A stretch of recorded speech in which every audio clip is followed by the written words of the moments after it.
Hey there, how you doing? Doing good? Great, I'm so excited. This is gonna be so much fun. Welcome to my channel, or back to my channel, whichever you are part of. I'm very excited because today we are starting a new series. And I know I've said that before, it's fine, it's totally fine.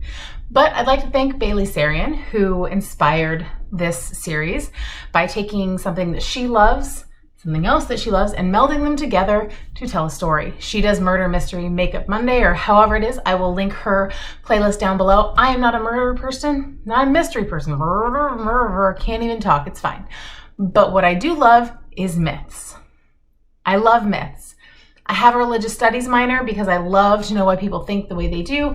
Myths, folklore, all that is a big part of that. So let me kind of explain what this series is going to be. I'm going to tell you a story, a mythological story. We're going to start with the Greeks. We're going to start there. Who knows where we'll go from there? Please know that these have been told for thousands upon thousands of years before anything got written down. And there are many different versions. So I'm going to tell you a version. If I know a version, let's be honest, if I remember to tell you the other version that I do know, I'll tell you. If I don't, please leave it down in the comments. If I have to come back, I have no problem circling back to something because this stuff is fascinating. It's absolutely fascinating. So we're gonna start with the Greeks. If there's a different version, please leave it down below. If you wanna see a specific myth or person or god or whatever, please comment down below. Like, subscribe, share it to the world. I'm asking you right now. Let's get me out there. Let's get this out here, right? Let's have fun with makeup and myths. Woo! All right. Part number 2. We're going to try and not look at this with a modern lens, okay? Words didn't mean the same thing. Translations are crazy, right? We're going from Greek to Latin to English to... Okay? There it is. Not going to make any excuses for anything, but I'm sure as heck not going to get on a soapbox about all of this, okay? It's fun. It's stories. Some of them are just ridiculous, but they're so much fun. So I hope you guys enjoy this. And so I'm going to do my makeup while we do that, and I'll link all the lovely products down below. All right, let's get into this. Okay, so in the beginning, there was chaos, right? So basically the world, the universe, all of that fun stuff was just chaos, absolute chaos. And then the primordial beings, chaos included, and Gaia were basically around. And chaos, I don't know if he was really a primordial being. They just talk about chaos. So we're going to go with sure, but really didn't have anything else to say or do past this conversation. Sorry, but Gaia is Mother Earth. And try this again. Gaia is Mother Earth. And she is like, she's it, okay? And she decides that she's going to manifest some people because she can. And so she manifests some more primordials. The one that we're going to focus on is Uranus. Yep, I'm aware. Yep. That's where we're at. And do I need to say anything else? No. Well, Uranus basically declares himself like the god, right? Like he is all powerful. I'm in charge, okay? Well, him and Gaia, they get together because a theme throughout all of this is going to be that, you know, families get together. Yeah. Get over it. It's fine. It's totally fine. They're gods, it doesn't matter, apparently. Anyway, so they get together and they have tons of kids, right? Including the Titans, not like we are the Titans of my, or the ones that you see in Hercules. We'll get into that later, but kind of, sort of, but not really. Anyway, so they have the Titans. They also have the Cyclopses, and I'm going to say this incorrectly, so I will put it right here. The Hecatoncres. I think I said it right. That's fantastic. The Hecatoncres. Okay. So the Hecatoncres, the Cyclopses, and the Titans. Well, Uranus is crazy, and he's afraid of his children taking power from him. Bum, bum, bum. So what does he do? He shoves them back into Gaia, into Tartarus, which is like underneath the earth, but it's still in Gaia. I don't know the geography, the whereabouts of all of this. Anyways, so he does that. And so Gaia, although she is Mother Earth and all flippin' powerful apparently, she has titans and flippin' monsters. Oh, did I mention that the Hecatonkries are giants that have 50 heads and 100 arms? No? Didn't mention that? Well, that's what she's got shoved up into her. Now, I've never had kids before, but I'm imagining that doesn't feel very good for her. Anyways, so she is sick of this. So she starts to, I guess, while they're inside of her, talk to her children about helping her out. I think that's wonderful. But none of them want to help her except for her youngest, who is the Titan, Kronos. So Kronos is willing to help his mother, which is great. Son of the year, wonderful. Thank you for helping her not have to carry all of your siblings back up in her. It's wonderful. So Gaia makes him a sickle, which is kind of like, if you think of like the Undertaker, kind of like a whoosh thing. Anyways, so she makes him one of those. And basically, when Uranus comes for his nightly visit to see Gaia, Kronos is there. And how do I put this? He cuts off Uranus's junk, basically killing him. So, yay, Kronos. So, there's that. So now Kronos is in charge and releases all of his Titan brothers / sisters, you know, his friends that have been trapped along with him, at least some of them. And Gaia is so thankful to Kronos that she basically makes the earth ever plentiful, right? Humans don't have to worry about anything. The word need does not exist. What a wonderful thought, isn't it? I think it's wonderful. Anyways, life for the Titans, not quite as magical. Because Kronos, there was a prophecy or his, like an effigy of his dad. I don't know if that's the right word, but we're going to go with it. A ghost version of his dad came and said, "You're a horrible son.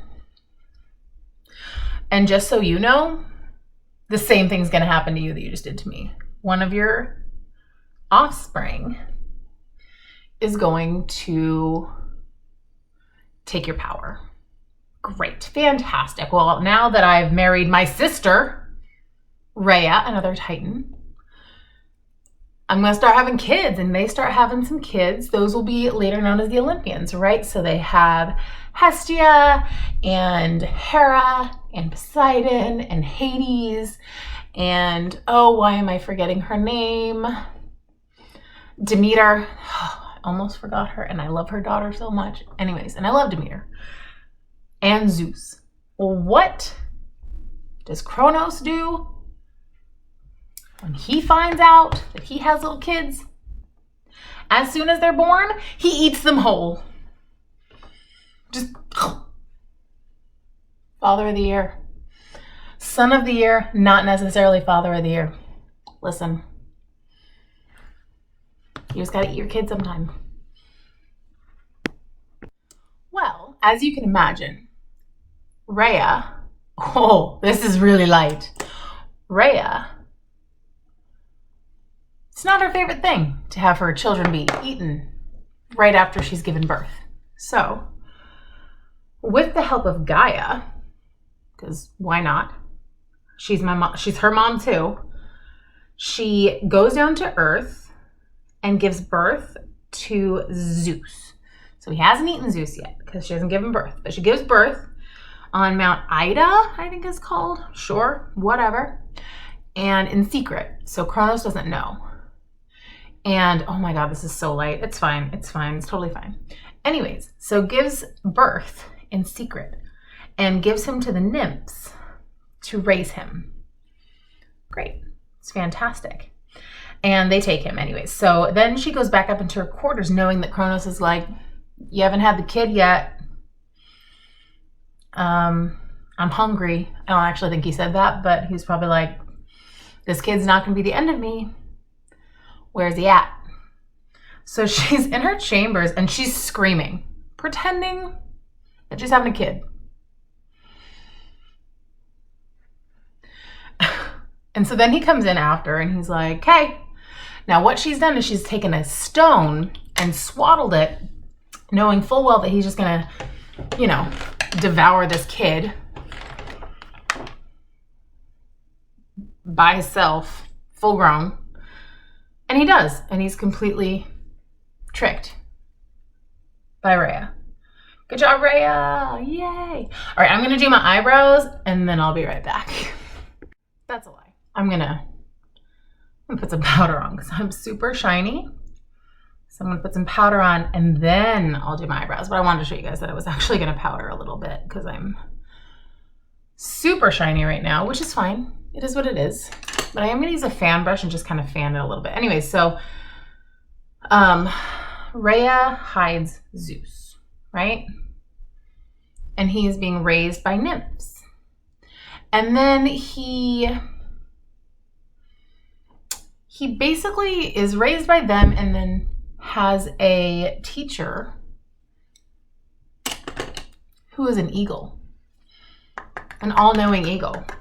I think Tolkien stole that from someone. It's fine. All right, now I'm going to go do my brows and I'll be right back. All right, we're back. And like Manny MUA likes to say, I'm giving him credit. Back and the brows are filled. Back and the brows are filled. I love Manny. I don't care if no one else does. I love him. It doesn't matter. He's wonderful. Linking him down below. And he makes my favorite blush palettes. Oh, there we are. Anyways, okay, so where were we? God. Okay, so he's learning about his brothers and sisters from this eagle. Because that makes total sense. Sorry, I'm just brushing away all the powder. So he learns about his brothers and sisters and he's like, no, this is not okay.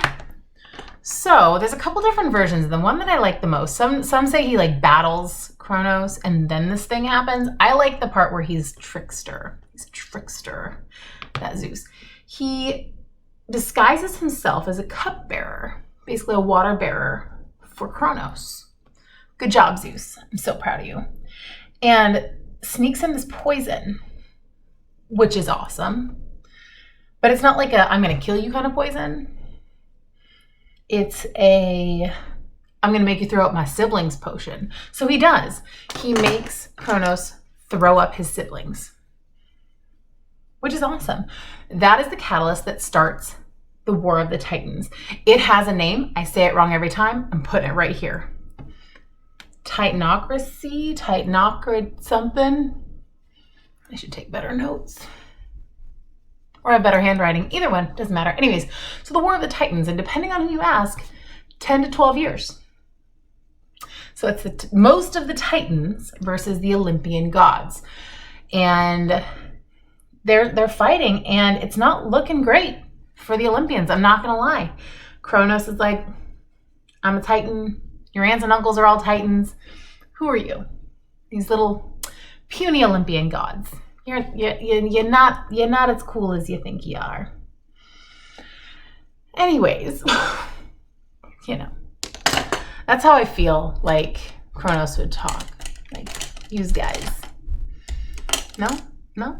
Okay. It's just me. Okay. Anyways, so Zeus is like, okay, well, I need a plan. So then he goes and he gets the Cyclopses. The other brothers and sisters of Kronos, and he releases them from Tartarus. Cool. And they actually end up giving him his thunderbolt and Poseidon his trident. And Hades didn't know this, his helmet that makes him invisible. Harry Potter vibes. A little bit Harry Potter vibes. Anyways, so now they all have all their powers, right? Like, I mean, they had powers before, but now they've got like the powers they're known for, right? Zeus controls the weather, Poseidon can make earthquakes and storms, and then Hades can just, be invisible. I actually didn't know that about Hades, but it's cool. It's great. It's wonderful. Anyways, this is random for you guys as it is for me. Great. Wonderful. Anyways, so that's cool, but they're still losing. So then he goes and he frees Hecatoncres. I don't know why Kronos didn't free them first, or any of them when he became powerful, but he didn't. So I just imagine them going like, what's up, Kronos? Why didn't you free us? So anyway, so they get involved and they're on the side of the Olympians. And they start kicking booty. And the Olympians win. It's pretty neat. The Olympians win. Yay, Olympians. So, what does Zeus do with his dad, basically? And basically his aunts and uncles. He puts them back in Tartarus. The thing in the earth, but I guess, I don't know if this doesn't actually physically hurt Rhea that much, but that's what he does. And the Hecatoncres, they are asked to basically watch them. So there's that. The only person, or the only Titan who has a different fate is Atlas, who was basically the general for the Titans. I'm sorry, I can't do this and talk at the same time. Give me just 1 minute. Give me a second. Okay. All right, I'm back. So Atlas. Everyone knows Atlas, right? He does not get the same fate. His fate is to now he has to hold up the earth on his back for the rest of eternity. Until Wishbone comes and takes it and puts it on his nose. Is anybody else, every time I hear Atlas, I just think of that Wishbone episode. That's the only thing that I think of. Am I the only one? Fine. It's fine. Anyways, so that's what happens to the Titans. And you'd think that was it, right? The Titans are good. They're being watched. The Cyclopses are cool. The Olympians are like, all right, now we're in charge. Great. Well, so then the three brothers, right? Everyone knows about Zeus, Poseidon, and Hades. They split the duties, basically. Because Zeus was like, look, I don't want to continue this basically tyrannical-ish that's been going on. Can you guys hear me forging around for brushes? Great. I don't care. That's how makeup works, right? So he basically says, all right, let's draw reeds. And so he gets the sky, Poseidon gets the sea, and Hades gets the underworld. Cool. And again, you'd think that would be it. But no, that's not it. It's not. Because that would be too easy. So everyone's pretty cool with this, though. Everyone's pretty on board. Except for Gaia. You guys remember Gaia? Gaia's not happy. She's not happy at all. So what does she do? Remember when she can just manifest things and be all powerful and badass? I don't know if I'm allowed to say that word on YouTube. It's fine. Well, hang on. I'll tell you about it. Well, Gaia, she creates the most terrifying monster. Bam! Bam! I don't know. Disney Point, not Disney Point, I don't care. There's a picture. His name's Typhon. His one goal in life, only created to take down Zeus and the Olympians. Yeah. So he starts heading for Olympus, and the Olympians see him, and they're like, no. And they flee to Egypt, knowing that the Egyptians, they see us as gods too, so we're good, except for Zeus. Zeus is the only one brave enough to stay behind. He's the only one. So he stays behind and defends his mountain, his area, his place, right? So they fight it out. He's using his thunderbolts and the sickle. Sorry, I had to look down my notes because I forgot the word, of Kronos. Well, that doesn't work because Typhon takes the sickle, basically defeats Zeus, and cuts his tendons. Dude, brutal. So the tendons then are going to be guarded by Echidna, who is a snake lady. Half snake, half lady. So lady upper, snake lower. She sounds so cool, right? Kind of a BA, just saying. So Zeus is trapped. He has no tendons, which just blows my mind. That just, ouch, seriously. Like, I've pulled muscles before. I can't even imagine. I can't. Can you? I can't. Okay. So what's a god to do? Well, you rely on the tricksters of the god world. Mostly Hermes,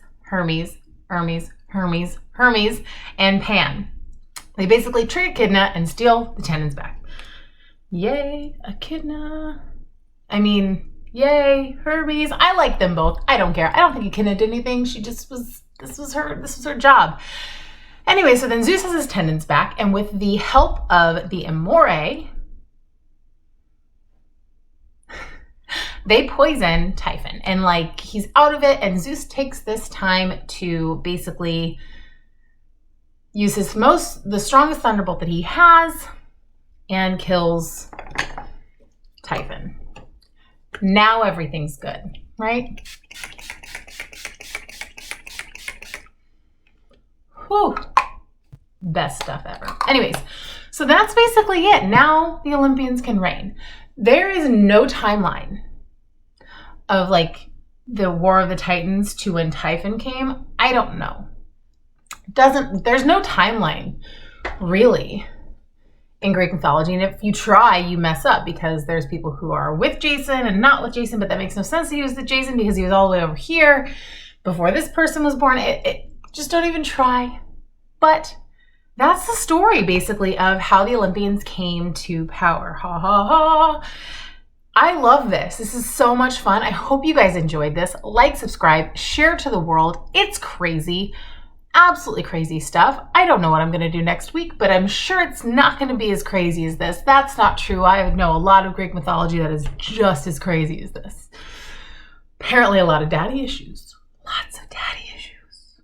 Lots of them. All right, guys. Like, subscribe, share to the world. Drive safe and make good choices.